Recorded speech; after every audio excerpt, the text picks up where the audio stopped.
Hello and welcome to the Mindful Movement Podcast. I'm your host, Les Raymond, and I have Sarah Raymond here today. So I love podcasting, and of course, I love Sarah. So this is really special. I'm excited to be here with you. So Sarah and I were talking about chatting more often for the audience about the things in our life and how we use kind of mindfulness-based principles to navigate them in hopes to convey, new strategies for maybe the audience in ways that they could implement them into their life, and hopefully it helps them dance their dance. Yeah, I feel like some of the things that we're going through in our life together and individually, we've had a lot of learning lessons, and we hope to share them with you so that maybe they can be of value to you. I always find learning from other people's experiences is a valuable lesson. So hopefully we can share that with you. For sure. So, tell me, Sarah, what's new with you? What's new? That's a vague and broad question. Well, I think like a lot of people, I've had a fairly stressful last 2 years. Stressors that I've never experienced before, and definitely in the last month, a little bit of heightened stress and challenges. That's what's going on. Well, and lots of things to be grateful for, lots of blessings, and trying really hard to take time to recognize those and to be grateful for them. Yeah, that's a pretty good summary from how I've observed it all. Yeah. I too have been, I guess, juggling some stressful things. And it's been interesting because I think on some level I am like really spoiled. Like, you guys don't know how lucky I am. I mean, we all kind of have, I don't know, a little Sarah in our pocket, not as like possession, but like access to what I consider just a really special soul that kind of permeates our household here, and the everyone else in the house gets to kind of resonate off all this sweet. like energy that you bring, and then like I also get kind of direct access to not just you, but like this skill that you have developed and cultivated. I think you've always been like a natural when it comes to providing like a nourishing environment for the people very close to you, like in proximity in the moment. But as you've been working this like hypnotherapy practice, those skills have seemed to sharpen in a way that I get to reap the benefits of in real time when life happens and I'm maybe under a load of stress where I can't check myself or recognize that, like, oh, I need to stop. I need to consider what I'm experiencing here, what's really going on deep down. And like, I can't do that in the moment. And I'm lucky enough to have you, because we know each other very well. And like, you recognize maybe my triggers long before I do. But like recently I was having a day, and maybe you could explain why this happens to people. But I was having a day where I was really, mentally not in a good place because of like life situation things. Right. And, you just, like, I think I came into the room and you were reading and you like recognized immediately and just like closed your book and started asking me questions. And before I know it, I'm like, oh shit, I'm getting therapy right now. And, you have this art form where it's seamless. It's like painless from going to, okay, you just heard someone that's troubled, or even maybe just seen on my face. And like, these questions to ask to work me through this process where, like, the framework in which that experience is, like, being manifested in me is just transformed in a very short period of time, like minutes. And, I've leaned on that many times over the years. Like, you've what I've considered kind of walked me off the cliff, of the edge of the cliff a lot of times. And I would like to just take a moment and acknowledge, like, how lucky I am that I, you know, I that not only do I have access to that, but your willingness to use that tool set, with the people in your life, which I happen to be. Well, I'm happy to do so. And I just want to make sure that it's clear that I would always ask your permission and make sure that you're on board. I'm not just like secretively working through hypnosis with you. So you say. No, I definitely asked permission. Like, do you want to go through this process? Oh, I don't know if I remember all that. Oh, I remember. Did I sign a waiver? You didn't sign any waiver other than our marriage certificate. I think that counts. But in a session, when I'm working with someone, they would come to me with a specific issue or problem or something that they want to work on, and that is the entrance into the session. But the beauty of what you went through with my guidance the other night was you were like in it, right? You were feeling all the emotions, and you were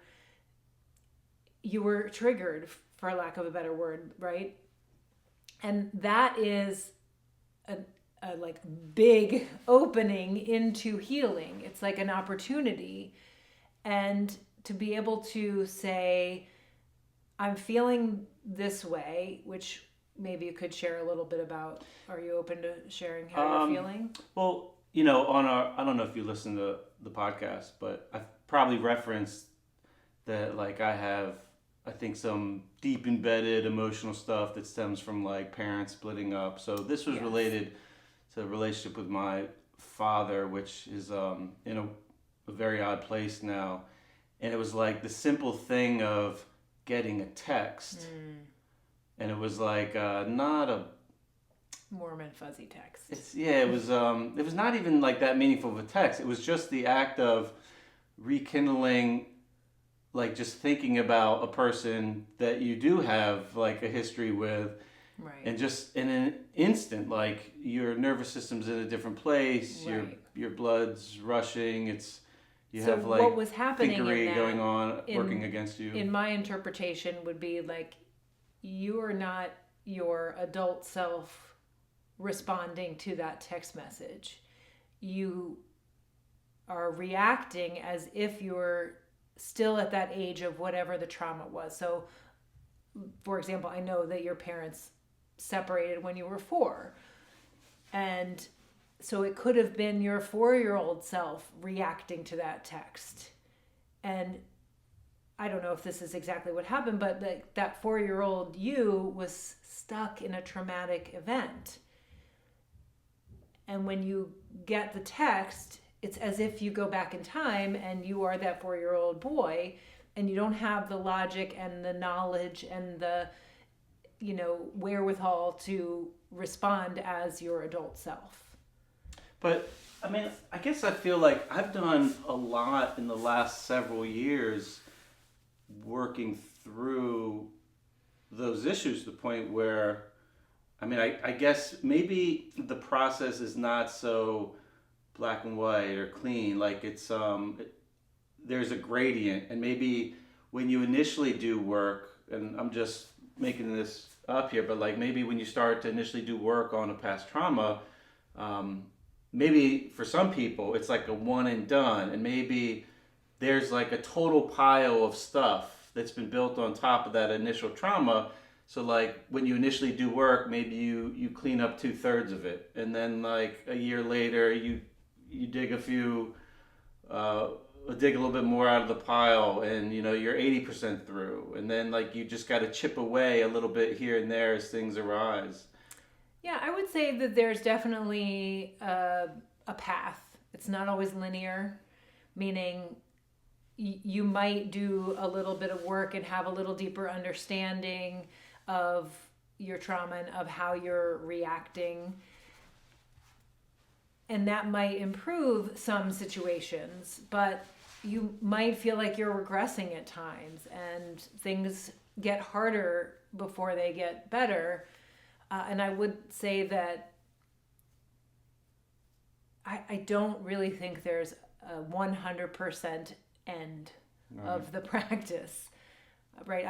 I use the reference of gardening a lot because, I'm out in the garden and my mind is comparing. It's thinking of like, oh, this is sort of like what I do in my work with helping my inner child. And so what I mean by that is there's always like weeding to be done, right? There will always be things that we want to take out of our mind space and have new things. Like we plant vegetable plants in our garden, but that doesn't mean that we're only going to have those vegetable plants growing. We might still have some of those other plants that we don't want. So we have to be nurturing the garden always. And that's sort of like the practice of healing, right? So we're all screwed because we have to do this forever. I don't think it's we're all screwed. We're all blessed with this opportunity to learn and grow and to, right? These are all opportunities. See what I mean? Sarah has this natural positive energy. I'm looking for ways to just bring it down. And you lift it up very easily. Well, I do think that when you have a realization like you had the other day about like, this is me responding to the text as that, I'm just going to keep saying 4-year-old. I don't know if that's exactly right, but as your younger self, when you have that realization, you're more likely to be able to realize the same thing is happening in other situations. So you have an awareness that's developed. But that doesn't mean it's not going to keep happening, right? But now you have the awareness is the first step. And then we can build some tools on top of the awareness to help you get through that. And an example of that might be same scenario. You receive this text from your father. You're immediately taken back in time to your younger self, and you start to react. You might even want to send a reactive text, but you recognize, you say, okay, that's my inner child being triggered from past emotional trauma. And in that moment, you can say, okay, I know you're scared, talking to your younger self, to your inner child. I know you're scared with all reason to be scared or to be upset, right? Like that time in your life was very challenging. It was hard to have your father leave your home and wonder if it's your fault. That's like you validating the fears or the emotions of your younger self. And then the next step is like, I got this. You can trust me. I'll take care of you. I'll love you unconditionally. I'll make sure all of your needs are met. If you can kind of dial back those big emotions so that I can help the situation, I can manage or deal with the situation in a calm and compassionate way. So it's like you're telling your younger self, I've got your back. Gotcha. I'm right? here for you. I'm here for you. I meet your needs. You're not denying his emotions, right? Because that would make it probably worse. Like, don't feel like that. Right. Right? But there's there's an implication that you have to be seen first. Like, before you could be, I'm here for you, I got your back. It's like, oh, I see you. Yeah. And that is probably hard to create intrinsically, like from yourself, deciding to look back and see yourself when you're in it. Right. Well, that's that's the invitation, is when you're in it. Yeah. That's the invitation, like, what's this about?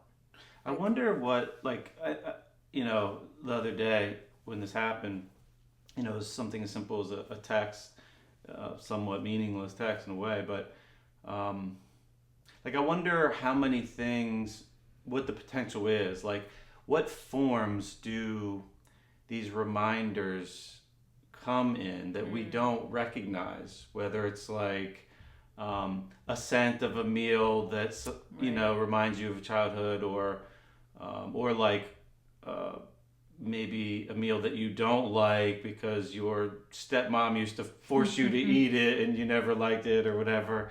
Like, how many things kind of go under the radar that are affecting us that we're unaware, and that you'd have to get, not just do work, but maybe get lucky to be able to recognize. Well, think about all the different ways that we take in input. We have our senses, right? That's the external interpretation of our experience. We have an internal interpretation of our experience. Like, if you've ever in meditation, for example, that's a good time for introspection, is you feel the energy. Like, let's say you're listening to a guided meditation and the guide is suggesting to pay attention to your hands. Like, those are ones that I always feel like a lot of things, a lot of energy, feeling, sensations. And it's as if you're recognizing your hands from within yourself, right? Maybe it feels like buzzing or tingling, but that's a form of perception, right? And you could feel it in your heart or in your gut, or lots of different ways to recognize. And then we also have like our proprioception, right? Where our body is in space, and we might use that a lot in our like mindful based movement practices, yoga, Pilates, Qigong, all of those movement practices are using extroception. I don't know if that's exactly how you say that word, but like perceiving from external, perceiving from internal, and then the sense of like where our body is in space. So any of those three different avenues could be openings into the awareness of your experience. Right? Okay. Does that make sense? It was a little hard for me to follow, but I'm sure it makes sense. Well, you were asking about how many different ways we can be aware of how our past is. Right. And since our sensory organs are kind of an infinite spectrum of what they could bring in. Right. So if you've ever been in like a yoga class and someone starts crying, that's movement of energy that might have been stuck and just had the opportunity to be released through the movement. And, I mean, I know I've experienced before, and it's like, what is happening here? But instead of like pushing it down and saying, oh, it's not right to be crying in a yoga class, which is what I think most people would probably do. Like, why am I crying right now? But that's the invitation to say something is needing my attention. It's like an emergency signal going off in a way. And to be able to have the willingness to stop and look and listen to those signals, to those messages that your body is giving you, is an opportunity. Does that make more sense now? Yeah, and then, in movement, I mean, I have a passionate movement practice where I spend a lot of time moving my body. We might also call it a little obsessive or an addiction, but yeah. But and maybe it's like a tool sometimes I use to channel that excess energy that would otherwise rattle around in my mind through like physical exertion, so that it's like I have somewhere to put it. Maybe that's a different method. Maybe that's the same as like crying. Like, I'm working through some things, and maybe you can purge them out, and maybe you could process them internally. Maybe you could just fart and they'll come out. Maybe if you fart during yoga, It's like instead of the pressure going out your eyes and crying, it's like a pressure Maybe valve that releases. Maybe. I mean, we always say better out than in, Better out right? than in, right. And that applies to so many things. All right, we're getting on a tangent here. Yeah, I mean, there's been many times where I've been in a movement session, and the moving of the body is in some way like an answer to the invitation. Yeah. Like you start to move, you start to feel, and then you direct that energy into something, and it's useful. And it's very rare that like I'll have a session where I'm exerting myself physically, and you just don't come out the other end feeling better from doing it. Yeah. I mean, exercise, Yeah. we're very passionate about it. Well, I think that our culture is not designed, but we have a collective tendency to really live inside of our heads and not inside of our bodies, because everything is very intellectual and it's driven by progress and success and accomplishments. And when you can move in a mindful, intentional way, it's allowing you to get out of your head and more in tune with and in touch with your body. So like all of the practices that we have on our channel are mindful movement. That's the essence of our. Yeah, I would pick a bone with that one though. Like when you mentioned, I think you'll agree, but like you mentioned a list of modalities as of like these are the mindful movements. But I think when the intention is there and there is a sense of like connection with what you're doing with your body, I think it could be any form. I definitely agree with you. Movement or exercise, or you could be mowing the lawn. And it can be a mindful movement practice. Yes, I agree with you wholeheartedly on that. I mean, I find over the last few years, where like I've been doing a lot of strength training, where it's pretty much by myself, and it is really developed into a meditative practice. Yeah. You want to talk about your pre-deadlift routine? No. I only say that out of love because it's really cute to watch you do your pre-deadlift. Oh, you routine. mean before a heavy set? Yes. Okay. I may or may not. It's been said that I may dance a little prior to heavy sets of deadlifting. You definitely do. I need to get it on recording. I don't think that's necessary. I don't think that's required. I'm just teasing you. Yeah, and it's interesting that it's one of those things. I forget who I heard mention this. It might have been Sam Harris talking about. He's the guy that runs the Waking Up app, or Making Sense now it's called, I think, or maybe I don't know. Maybe the podcast just changed name, but he's excellent to listen to when he talks about the concepts around meditation, and I think he describes in a way like, it's once you have meditated and you've experienced that and practiced it, you can kind of apply it to anything. Yeah. But before you've taken the time to like, I don't know, cultivate whatever happens when you sit still and watch your breath or whatever, you don't have like a reference point. So like you might go to the gym or walk the dog or mow the lawn or whatever, and then the way you do that shifts as you start practicing the stillness and the self-observation. Sure. I wonder if you have a thought on it going the other direction, meaning a lot of people will say, oh, well, I can't meditate, I can't sit still that long, I need to be moving and doing and all of that jazz. And I wonder if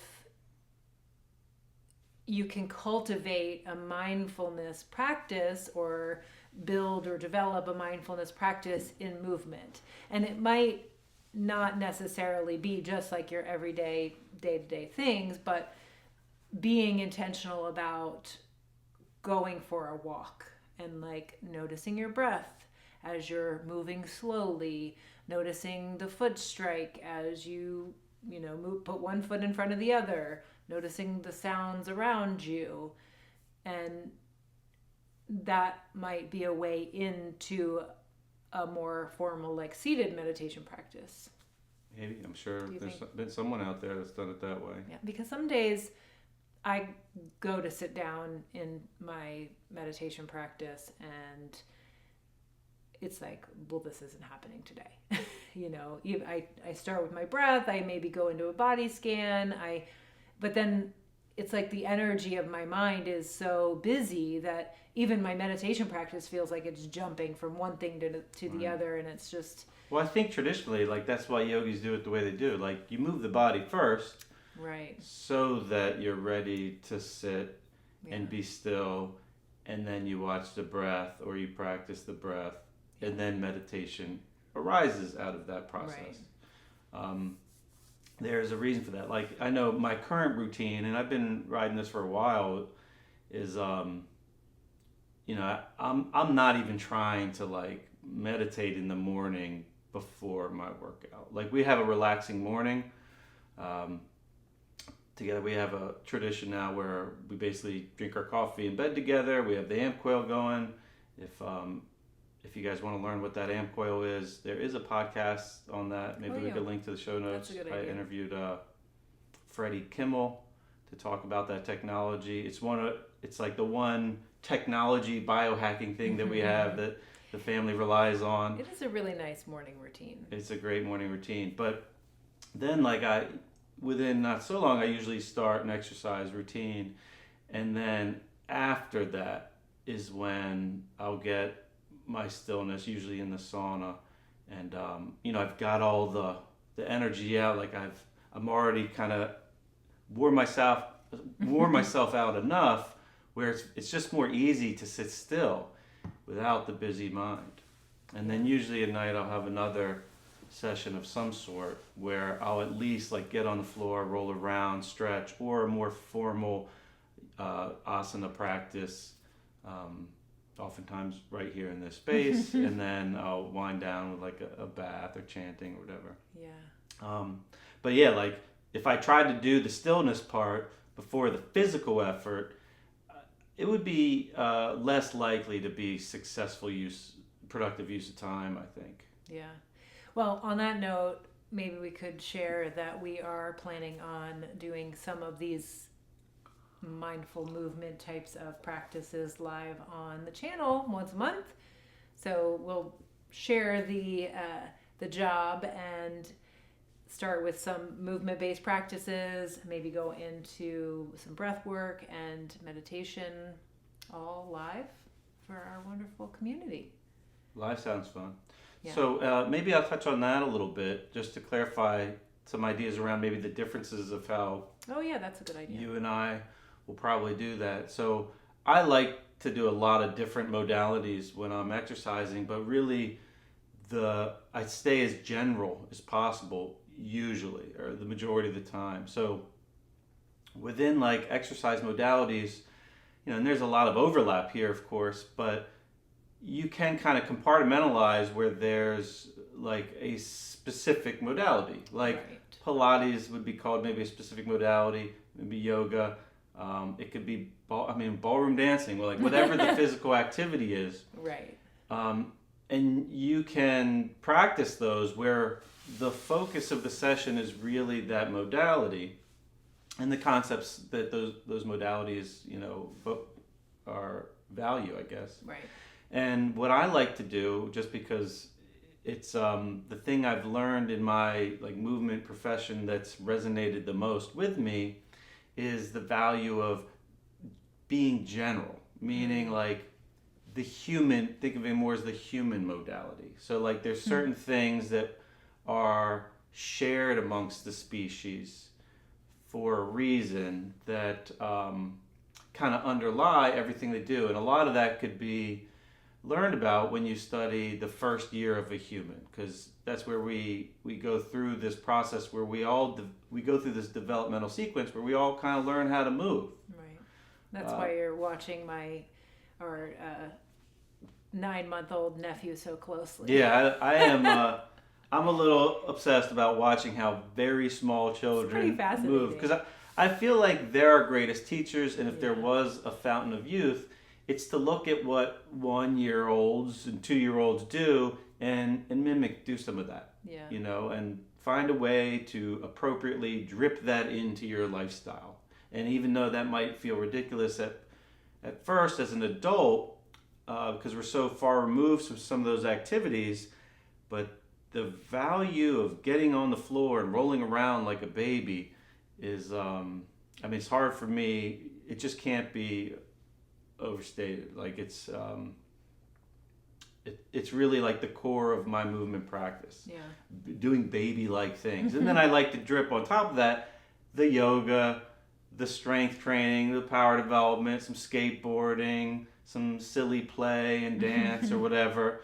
But working on that general stuff, giving me some foundational like competency of how I can navigate my body in space, allows me to enjoy the other things, and be able to like succeed at them more with a lower risk of getting hurt along the way. Yeah. Somebody that just generally moves really well, you could kind of teach them anything. I mean, you're going to have limits in any direction there. Like, doesn't mean you could teach someone that's 5'5" to play in the NBA just because they move well.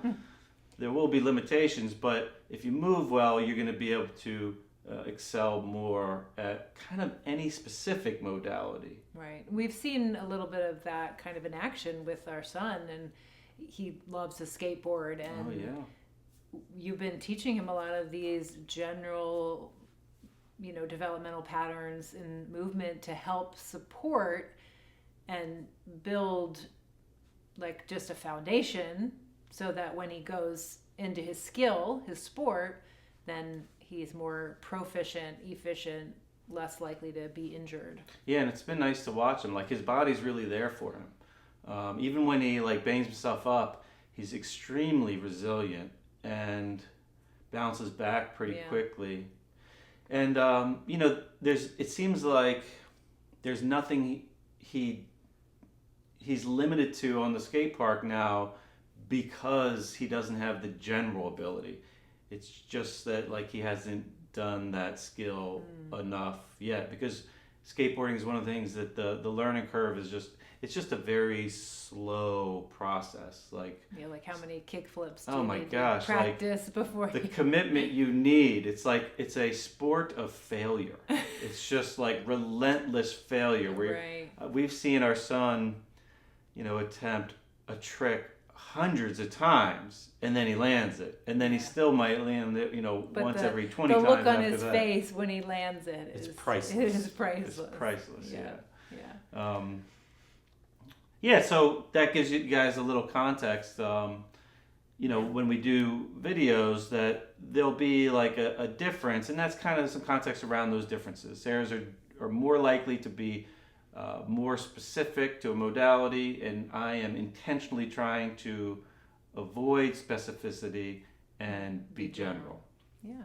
Well, they'll have opportunity to try both of our practices. So monthly live, and then we do have a weekly live in our membership. So you can try it for free on the channel, and if you like it and you want more, then the membership is a great opportunity for that as well. Yeah.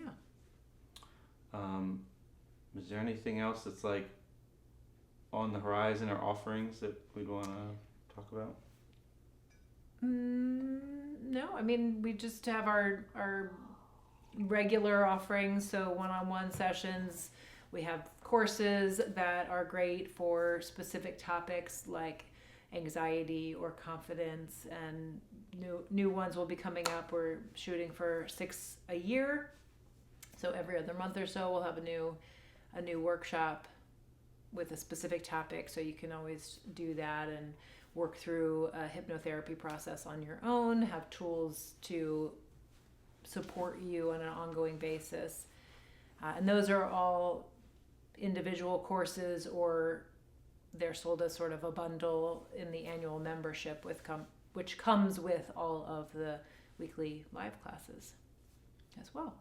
Yeah, so I guess if you guys have questions about that, just shoot us an email.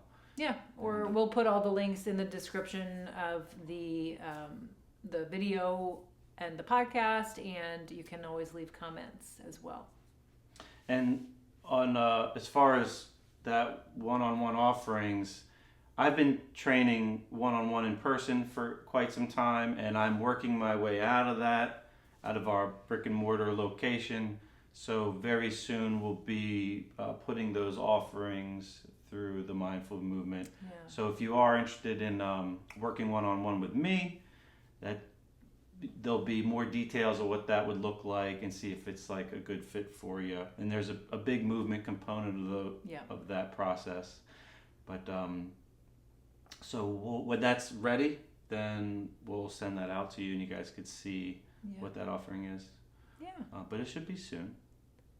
And then and the only other thing I would say is, we talked a lot about mindfulness-based practices and living in a way that is in a heightened state of awareness. And that's not maybe the right word, but like being aware of what you're experiencing. And if that is of interest to you and resonates with you, we do have a free 7-day course that teaches the foundations of mindfulness and meditation. So that's a great way to get to know us. So I'll put that in the show notes as well. Great. And what else are you going to do today? I'm going to go eat some breakfast. All right. After this, I haven't eaten today. How about you? I'll probably be the one making you breakfast.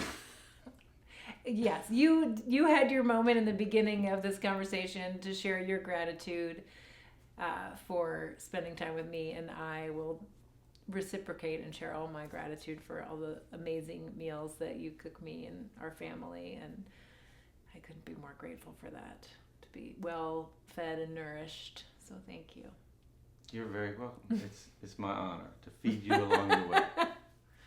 I do take a lot of joy in feeding the people that I love. Yeah, well, we all appreciate it. Yeah, you're spoiled. Yeah, we are. All right, folks out there, thanks for listening to our chat today. And as always, we're grateful for you guys out there and all the support we get along the way. Can't wait to do this again. All right, we'll do it again soon. All right, have a good day, everybody.